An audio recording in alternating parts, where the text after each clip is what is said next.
Bueno, entiendo que para finalizar la jornada, y justo quedaron, me parece que los dos temas emblemas, ¿no?, para quienes hacemos nutrición clínica, que es justamente el abordaje de la microbiota y el abordaje del músculo, incluso pensándolos como una cuestión integral, ¿no? Yo hago nutrición clínica hace mucho tiempo, hago más que nada oncología y cirugía digestiva, y pensar en la microbiota y en el paciente desde el punto de vista muscular hoy en día es lo que corresponde, yo por lo menos lo entiendo así, si queremos buscar buenos resultados. Así que la idea es pensar un poquito qué podemos hacer para beneficiar a nuestros pacientes desde el punto de vista nutricional en contexto de sarcopenia.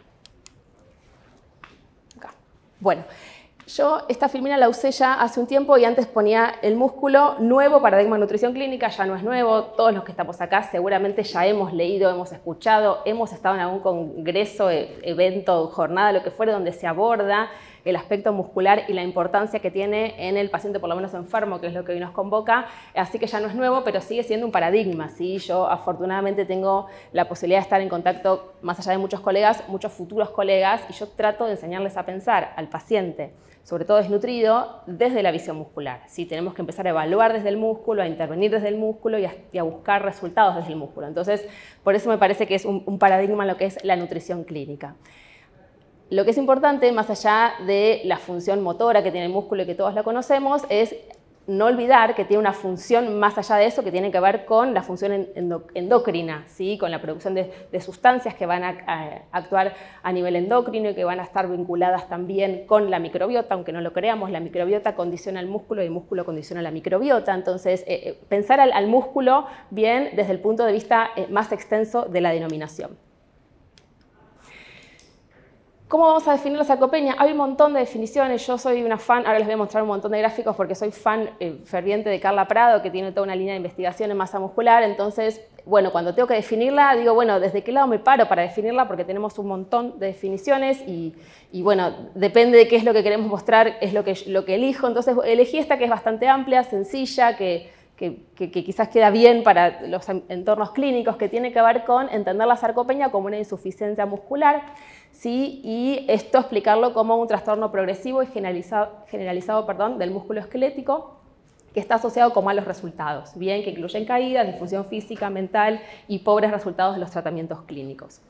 La sarcopenia, como sabemos, está absolutamente vinculada a la edad, esto lo conocemos todos desde que somos estudiantes, ¿sí? A partir de los 40 años empieza la depresión de masa muscular, pero lo que nos convoca también es entender que más allá de esta cuestión fisiológica, que de todas maneras podemos hacer cosas para atenuar el impacto del paso del tiempo, a nuestros pacientes, por lo menos, o hablo desde donde yo trabajo, que tiene que ver con personas enfermas y con enfermedades crónicas, se le suma estos componentes, bien, la enfermedad desde el punto de vista de la inflamación, la falta de actividad física que tiene en general nuestra población y más aún cuando la persona tiene un diagnóstico de una enfermedad crónica. Como yo les decía, hago oncología y los pacientes cuando reciben el diagnóstico oncológico dejan de hacer ejercicio automáticamente por las dudas, ¿sí? Entonces la inactividad física en contexto de enfermedades crónicas también es un problema y problemas vinculados al estado nutricional o a la nutrición que recibe el paciente. Acá les decía, estos dibujos también me parecen fantásticos porque Carla Prado grafica muy fácil y amistosamente, ¿sí? Lo que uno a veces quiere explicar de manera compleja y que tiene que ver con que esto probablemente le pase a los pacientes que casi todos acá abordemos día a día, que tiene que ver con la desnutrición secundaria a una enfermedad, ¿sí? En diferentes contextos, por diferentes circunstancias, con diferentes impactos. Y que muchas veces a esa desnutrición se le suma, además, esta circunstancia de injuria, de agresión, de catabolismo acelerado, de inflamación, y que eso entonces hace que este camino hacia la sarcopenia, ¿sí? Que es la desnutrición por un lado y la gravedad de la enfermedad por el otro, aceleren, ¿sí? Justamente ese trayecto y que probablemente el paciente entonces vaya a tener de manera más rápida un deterioro en lo que es la masa muscular, desde toda la óptica, ¿no? La masa muscular, no me quiero extender mucho, pero es tan interesante hablar de esto, la masa muscular la podemos pensar desde la cantidad, desde las funciones de la fuerza, ¿no? Entonces, cuando se combinan estas dos circunstancias, sí, que para quienes trabajamos en un hospital le pasa a casi todos los pacientes, la velocidad con la cual el paciente llega a la alteración de la composición corporal es más rápida que si le pasara una sola de estas dos entidades por separado. Causas y consecuencias. Bueno, las causas son un montón, ¿sí? Es muy importante que nosotros podamos entender al paciente más allá de lo nutricional, que podamos entender qué le pasa, cuál es el entorno metabólico, cuál es la medicación que recibe, cuáles son los antecedentes, ¿sí? Porque hay un montón de cuestiones que van a condicionar a la pérdida de masa muscular y esas cuestiones son las que después nos van a condicionar a nosotros la intervención nutricional, ¿bien? Y nos van a servir también para poder plantear objetivos realizables, ¿sí? Nosotros tenemos que conocer al paciente desde toda su óptica, ¿sí? Desde lo que tiene que ver con la integralidad de la persona. Y las consecuencias un montón, perdón. Las consecuencias un montón, ¿sí? Bueno, como decíamos antes, riesgo de caídas, alteración de la calidad de vida, si el paciente hospitaliza está más tiempo hospitalizado, más riesgo de reintervenciones, más riesgo de infecciones, riesgos, más riesgos de mortalidad, por supuesto. Si el paciente está en la terapia intensiva, más tiempo de ventilación mecánica, más dificultad para el destete del ventilador, más gastos en salud. Es decir, el paciente sarcopénico tiene más riesgos en términos de morbimortalidad. ¿Cuáles son los grupos de riesgo? Sí, le faltan las animaciones al PowerPoint porque esto venía después. Los grupos de riesgo es la edad, por supuesto. Hoy estamos viendo pacientes cada vez más añosos, además, ¿no? que tienen más sobrevida y están a la vez más enfermos porque se van sumando diagnósticos que tienen que ver con el paso del tiempo. Entonces, circunstancias en las cuales a la edad se le suman otras circunstancias concomitantes. Enfermedades crónicas, bueno, para mí que trabajo en oncología, la pérdida de músculo es algo que vemos de manera permanente y que obviamente se acelera a medida que la enfermedad avanza. El hospital, ¿sí? El hospital desnutre en general y desnutre a expensas de músculo, sobre todo en aquellos pacientes gravemente enfermos, altamente catabólicos, muy inflamados, ¿sí? Así que el hospital es un factor de riesgo lamentablemente para la pérdida de masa muscular, bueno, desde ya la terapia intensiva. Entonces les pregunto, sí, así conversamos lo que podamos, si en mi práctica, considerando estos factores de riesgo, todos los pacientes tienen alguno, ¿no? para ser sarcopénicos y en general más de una circunstancia. Así que les pregunto, mientras yo tomo agua, en la de ustedes, si estos factores de riesgo los encuentran presentes habitualmente, aunque esté con la cabeza, muevan, ¿sí? Bien, entonces la idea, seguramente ya lo vienen haciendo, pero la idea es reforzar entonces la percepción nutricional del paciente desde el lado muscular, ¿sí? Buscando lo que podamos conocer de lo que es la composición corporal de nuestros pacientes. ¿Cómo lo vamos a identificar? ¿Sí? Porque si nosotros queremos identificar a este paciente que no solamente tiene el riesgo de estar sarcopénico, sino que ya está sarcopénico, tenemos que buscar cuáles son las técnicas que tenemos disponibles para poder encontrarlos, bien, cosa que a veces se nos convierte en un desafío. Esto me encantó. Yo sé muy de las redes sociales, esto no es mío, ahí puse el usuario de Twitter que lo hizo, sí, pero en esta cuestión de la canción de El Casio y el Rolex, cuando hablamos de evaluación nutricional, buscando pararnos desde el punto de vista muscular, lo que tenemos que hacer es abandonar quizás cosas antiguas que venimos trayendo, que a veces todavía las sostenemos un poco por inercia y costumbre, que tienen que ver con utilizar los parámetros clásicos de evaluación nutricional, ¿sí? El peso como indicador único, sí, muchas veces, las pérdidas de pesos, que si bien sabemos que son importantes, hoy en día, con lo que sabemos, es insuficiente hacer una evaluación nutricional solo con la pérdida de peso.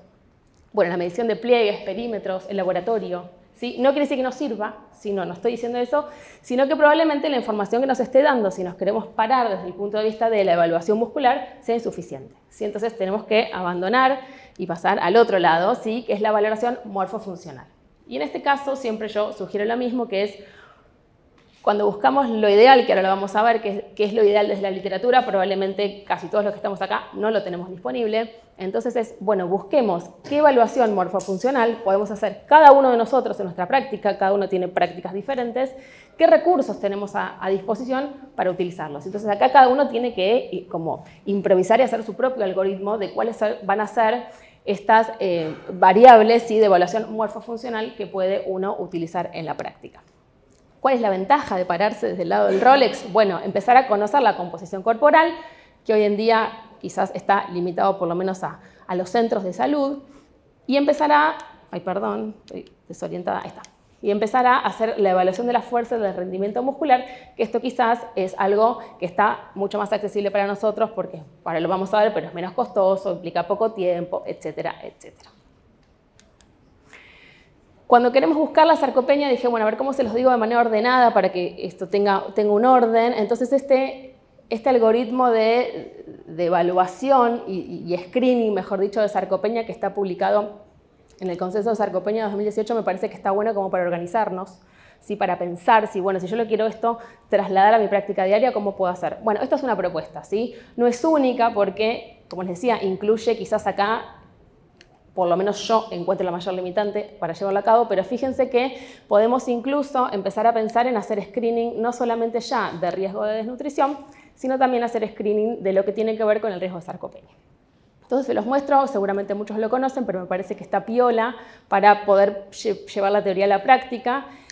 Buscar casos de sarcopenia, sí, probable sarcopenia a través del cuestionario SARC-F, no sé si alguien lo usó alguna vez, es muy sencillo, muy fácil.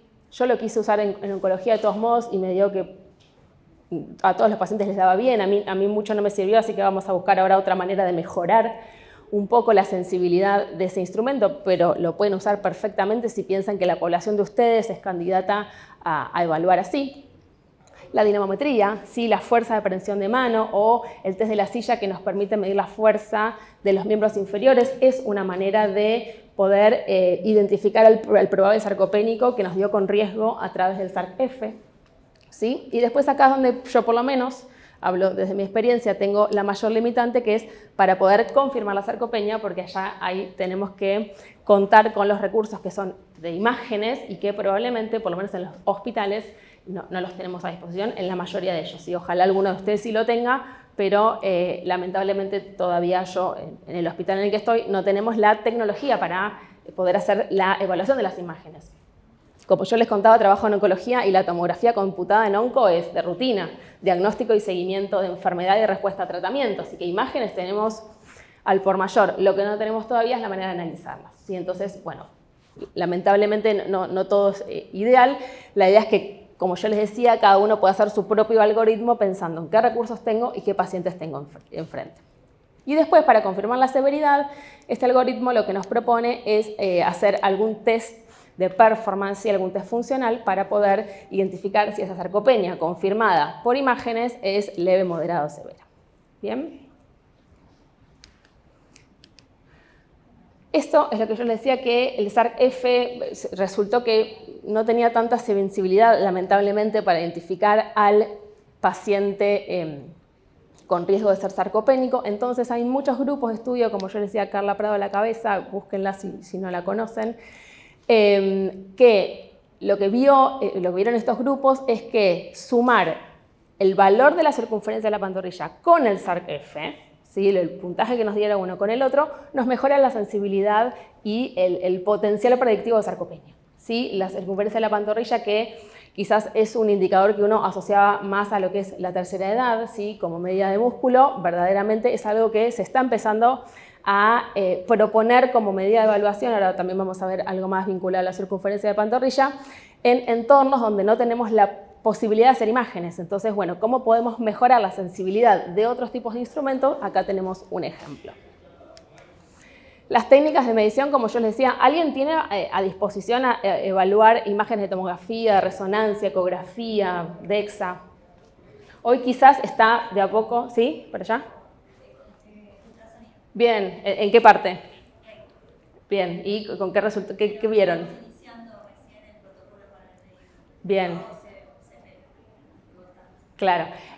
Bueno, por eso, la ecografía dentro de estas técnicas es una de las que quizás en nuestro entorno es más aplicable, con las limitantes que tiene, que es operador dependiente, que todavía nos faltan algunos puntos de corte, pero dentro de esto quizás es lo que más podemos tener a disposición. Amén de que quizás en algunos consultorios está viendo cada vez más las balanzas con la posibilidad de hacer bioimpedancia. ¿Sí? Eso quizás está pareciendo un poquito más frecuente. Pero por lo menos para quienes trabajamos en onco, que es gold estándar, análisis tomográfico, no lo hemos logrado hacer. Hay algunos, si alguien tiene así mucho tiempo y se da mucha maña, hay algunos software gratis para analizar imágenes, ¿sí? Lo hemos intentado, verdaderamente lleva mucho tiempo y la limitante que tenemos es que como no tenemos esa imagen bien evaluada, el dato que yo obtengo de lo que es la medición manual, no sé si también está mal, porque no tengo un gold estándar para comparar, ¿sí? Pero si alguien tiene mucho tiempo y se da maña, algo se puede hacer, ¿sí? Pero bueno, siempre tenemos la limitante de recursos. Cosas que sí podemos hacer, esto cada vez está más distribuido. ¿Alguien utiliza el dinamómetro acá? ¿Sí, no? Bueno, los aliento a utilizarlo, ¿sí? Afortunadamente es un instrumento de fácil acceso, fácil utilización, relativamente, todo es relativo hoy económico, ¿sí? Así que es algo que uno puede empezar a incorporar. La dinamometría nos permite medir la fuerza muscular, ¿sí? De prensión de mano, y lo que sabemos es que a partir de ese valor uno puede inferir, ¿sí? Si el paciente está o no sarcopénico, así que es una alternativa cuando no tenemos el plana, que son las imágenes. Es un poderoso predictor de malos resultados, ¿sí? Los pacientes hospitalizados que tienen bajos valores de fuerza de presión son pacientes que están más tiempo hospitalizados, que tienen peor pronóstico, que tienen más complicaciones, así que es una manera interesante de poder empezar a abordar al paciente.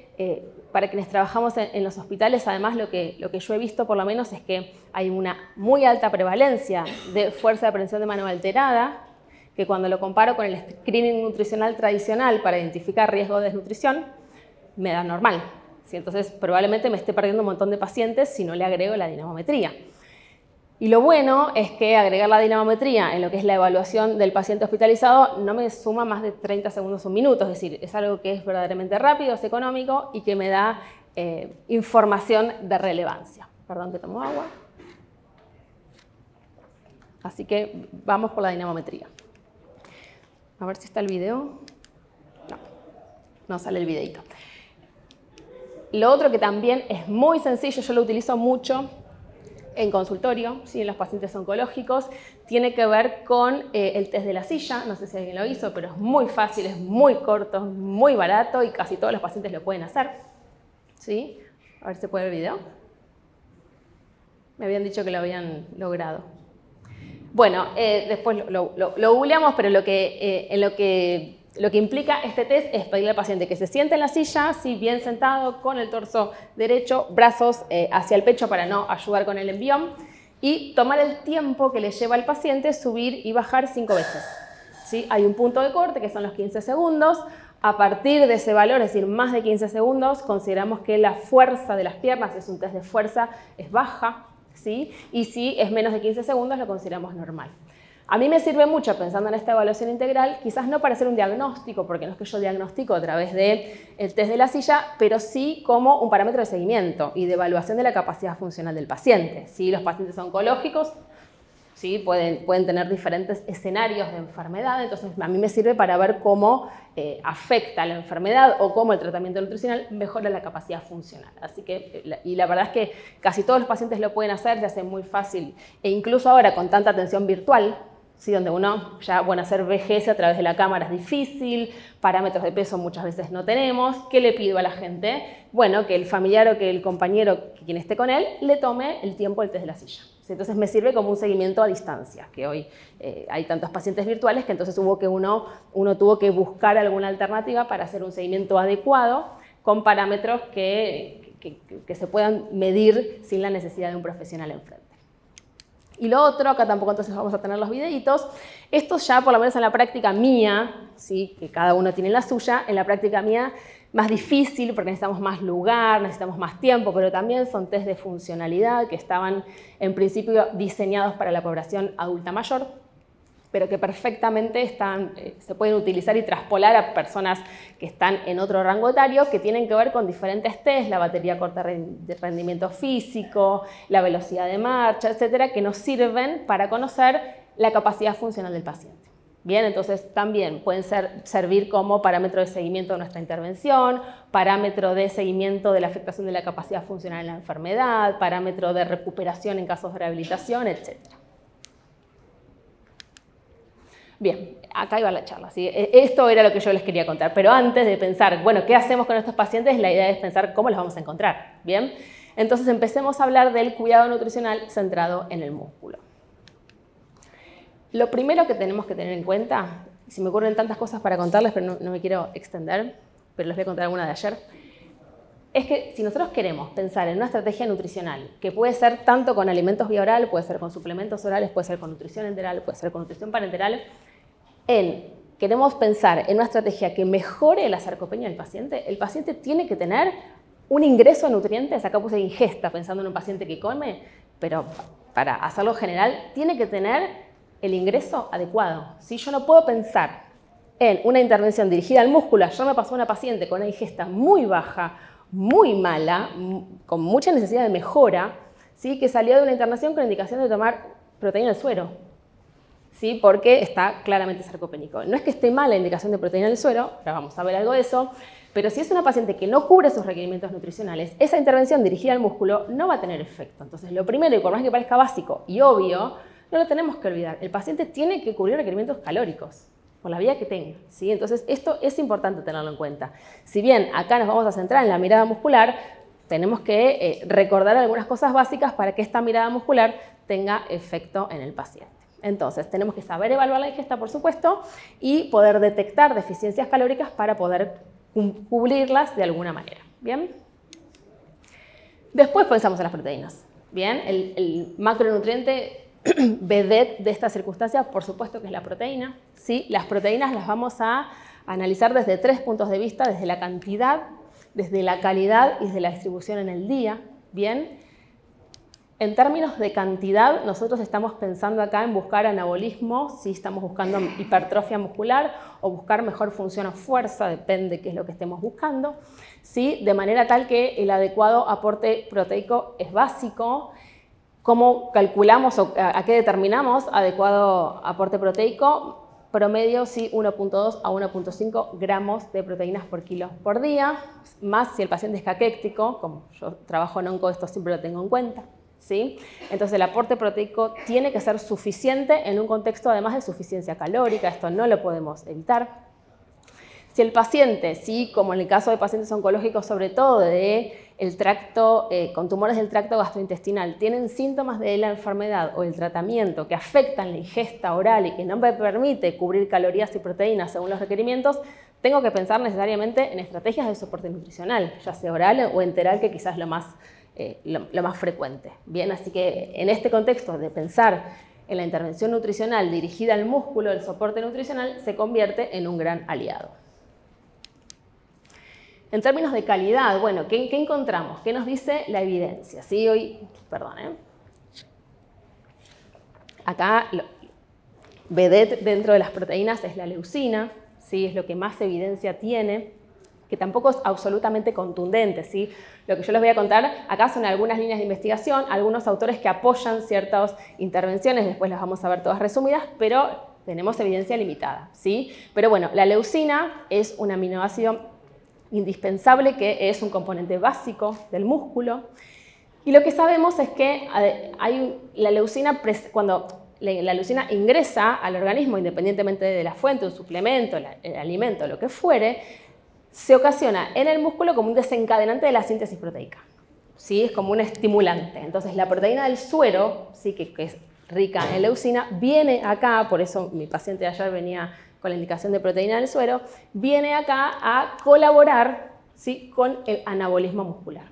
Bien, por supuesto, y me adelanto un poco a lo que viene después, por supuesto que el anabolismo muscular no lo vamos a lograr solamente con la indicación de leucina. Tiene que ser un tratamiento multimodal, que incluya ejercicio, que incluya el control de la inflamación, etcétera, etcétera. Pero pensando en estrategias nutricionales dirigidas al músculo, la utilización de proteína del suero aparece como una buena idea.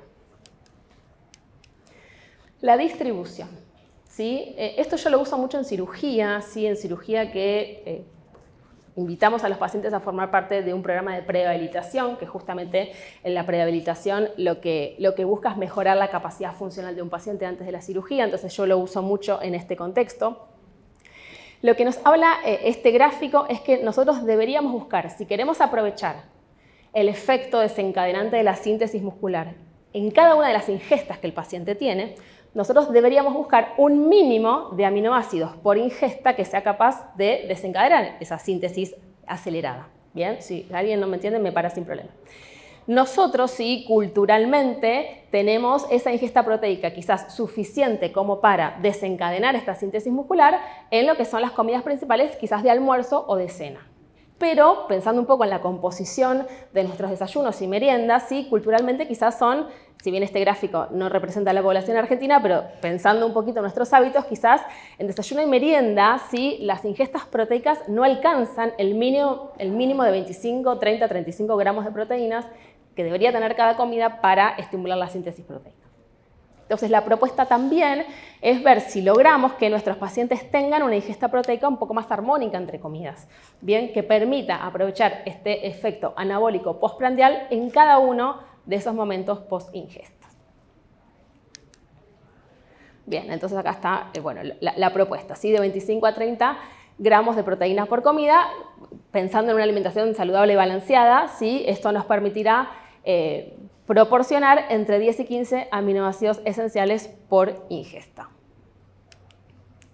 Bien, el HMB, ¿sí? Hidroximetilbutirato, sabemos que es un metabolito activo de la leucina que está poco o nada disponible en los alimentos, que la síntesis endógena de este producto es prácticamente nula, de manera tal que si queremos aprovechar sus bondades necesitamos consumirlo a través de un suplemento, ¿sí? La evidencia nos dice que el hidroximetilbutirato podría ayudar a ralentizar o incluso revertir la pérdida de masa muscular en pacientes sarcopénicos e incluso mejorar algunas pruebas de fuerza muscular, ¿sí? La evidencia, que vuelvo a decir, no es absolutamente contundente, pero tenemos bastante a favor del HMB, nos dice que si queremos buscar estos efectos positivos necesitamos vehiculizar 3 gramos por día de HMB. Bien, así que es una estrategia también para pensar en nuestro plan centrado en el músculo. Afortunadamente hoy la industria además nos permite llevar a cabo esta recomendación. La vitamina D, ¿sí? Que tan quizás de moda hoy en día porque tiene vínculo con un montón de cuestiones de salud y porque sabemos que es una deficiencia poblacional altamente prevalente, ¿sí?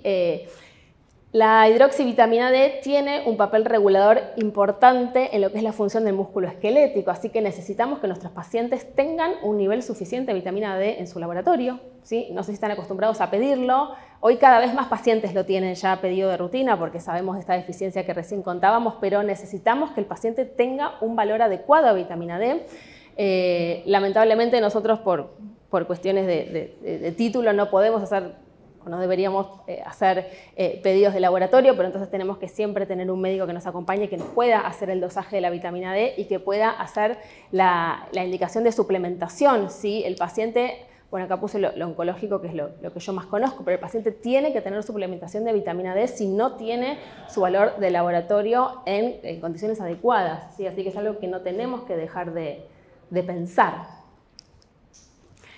Lo importante del abordaje multimodal no, porque acá no estamos hablando de otros modos de atención, pero sí de lo que es la combinación de estrategias, ¿sí? Cuando uno busca en la literatura, encontramos que sí, la suplementación que vehiculiza, o que indicamos, mejor dicho, vehiculiza diferentes nutrientes que tienen efectos positivos en la recuperación de masa muscular, los efectos son mejores que si esos nutrientes van aislados, ¿sí? En este caso es un ensayo multicéntrico, aleatorio, controlado, doble ciego, 2 grupos, ¿sí? 380 adultos mayores sarcopénicos, ¿sí? Que fueron evaluados mediante la batería corta de rendimiento físico.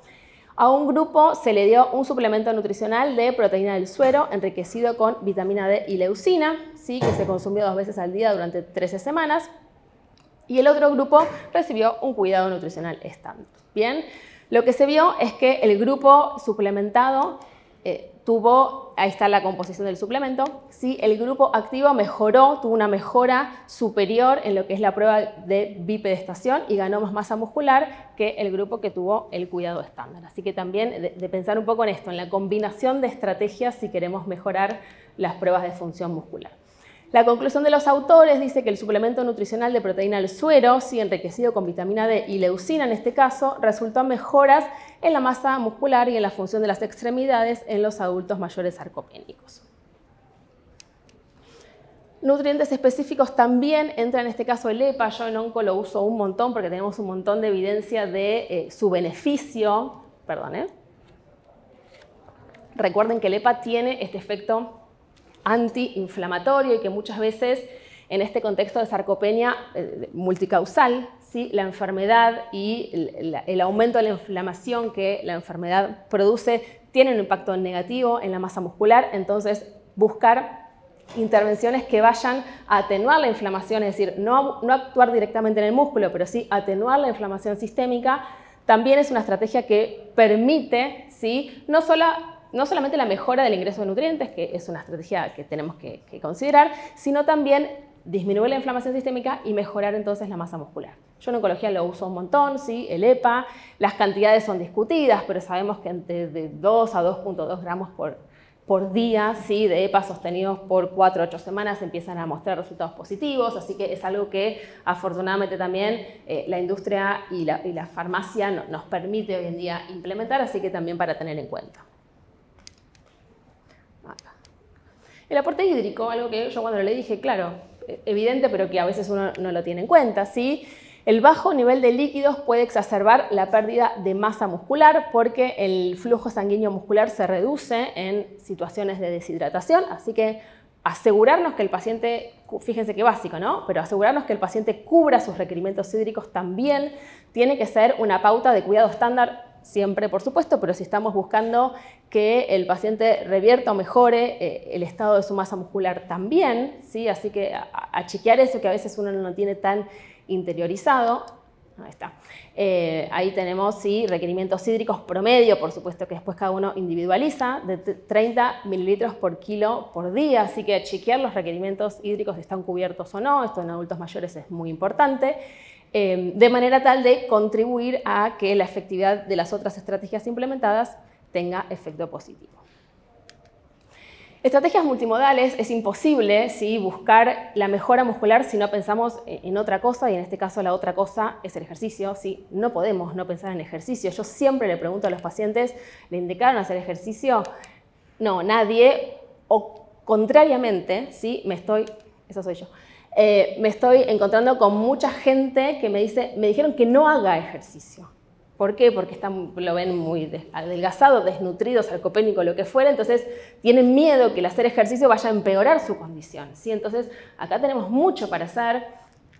Esta es una percepción mía de mis ámbitos de trabajo, así que ojalá sea solamente mía, pero a mí me parece que sí, el abordaje nutricional para muchos pacientes es todavía una deuda que tenemos porque en muchas circunstancias tenemos poca derivación o llegada tardía.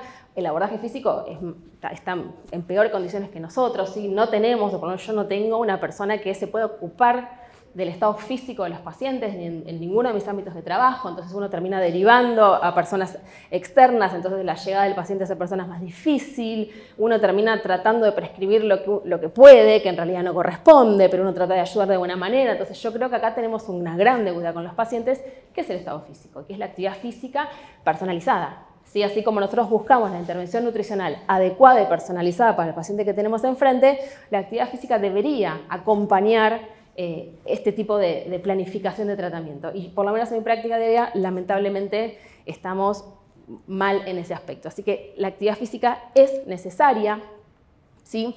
El ejercicio es mucho más que la estimulación mecánica del músculo, ¿sí? Mitiga los efectos deleterios del envejecimiento, la sensibilidad a la insulina alterada, la disfunción mitocondrial, la aceleración de la apoptosis y la inflamación, así que el ejercicio tiene un montón de aspectos positivos más allá de los clásicos que uno puede conocer. La masa muscular, como yo decía antes, y no me quiero extender, pero hay un montón de evidencia nueva que está estrictamente vinculada también a la salud de la microbiota. Entonces, hoy pensando en estos nuevos paradigmas de atención nutricional, pensar en el ejercicio con esta visión integral me parece que es clave, ¿no? Y en este contexto de las estrategias multimodales también tenemos evidencia que nos apoya, y yo lo uso mucho en cirugía también, el uso de estas proteínas que aceleran la síntesis muscular en esta ventana anabólica, ¿no? En esta ventana anabólica que suponemos que se produce 60, más en promedio, ¿no? 1 hora después de hacer el ejercicio, en donde si vamos a pensar en un suplemento proteico para mejorar el ingreso proteico de nuestros pacientes y porque además queremos vehiculizar leucina o HMB, bueno, el mejor momento sería este, ¿sí? Los 60 minutos post ejercicios, que es el momento en donde la síntesis muscular está acelerada y eso se traduce en mejoras de la masa muscular, como siempre digo, en todas las esferas, en cantidad, en función y en fuerza. ¿Bien? Bien. ¿Qué cantidad? Sí, lo que se propone desde la literatura que usemos en este contexto, 20 gramos de proteína del suero. Este es el resumen, este es el trabajo de Carla Prado que yo les decía que me gusta mucho, donde basé todo. Fíjense que hay otras líneas de investigación sin mucha evidencia, por eso tampoco las traje acá para que esto no fuera muy largo, pero la leucina, que antes lo veíamos en aquel suplemento combinado, glutamina, carnitina, son cosas en estudio sin evidencia por ahora, así que no quiere decir que no vaya a verla el día de mañana, no lo sé, pero que hoy en día quizás todavía no nos permite hacer algunas indicaciones en la práctica cotidiana, así que por eso lo dejé ahí como en segundo plano. Y siempre recordar, para quienes hacemos soporte nutricional, yo hago mucho soporte nutricional, que incluso en contextos donde estamos pensando en la masa muscular y donde nuestro objetivo nutricional es la masa muscular, el soporte nutricional en cualquiera de sus alternativas se convierte entonces en una estrategia de abordaje. ¿Sí? Cuando el paciente no puede cubrir la ingesta oral, tenemos que pensar en suplementos orales, ¿sí? Que quizás es la estrategia de soporte nutricional que yo en mi práctica más utilizo, pero cuando esa estrategia no alcanza, por el motivo que fuere, necesito pensar en nutrición enteral. Si yo necesito que un paciente haga quimioterapia, que el paciente se opere y que todo eso además se traduzca en buenos resultados clínicos, necesito que el paciente se nutra. Y a veces pensar en nutrición enteral de manera complementaria, quizás debería ser un estándar también de cuidado, cosa que también estamos bastante lejos lamentablemente, en pos de poder lograr estas mejoras que estamos buscando. Y la nutrición parenteral, por supuesto, quizás la menos utilizada, ¿no? Por las indicaciones concretas que tiene la terapéutica. Bueno, si el paciente por algún motivo fracasa las otras estrategias nutricionales, pensar en nutrición parenteral es lo correspondiente. Entonces, como a modo de cierre, sí, la sarcopenia tiene alta prevalencia entre nuestros pacientes, y probablemente casi todos los que veamos en nuestra práctica diaria. La evaluación nutricional debe estar centrada en el músculo, desde la óptica que cada uno puede evaluar, cantidad, fuerza, función. Los nutrientes específicos deben considerarse en el abordaje de la sarcopenia, ¿sí? Como les decía antes, afortunadamente los que más evidencia tienen los tenemos disponibles en nuestra práctica para implementar. Las estrategias multimodales, obligatoriamente ejercicio y nutrición, tiene que ir de la mano, si no probablemente lo que hagamos nosotros vaya a verse atenuado en términos de resultados. Y siempre, creo que no existe charla que yo dé que no termine diciendo algo obvio, pero difícil a veces, lamentablemente, que es trabajar en equipo. No podemos pensar en llevar a cabo todo lo que estuvimos charlando o lo que les estuve contando este rato si no trabajamos en equipo, si no los pacientes no llegan de manera precoz, si no me permiten implementar todas las estrategias de soporte nutricional que corresponde, si no tengo los recursos necesarios para evaluar, etcétera, etcétera. Así que trabajar en equipo y formar equipos interdisciplinarios debería ser hoy una situación de rutina. Bueno, muchas gracias. No sé si tienen alguna duda.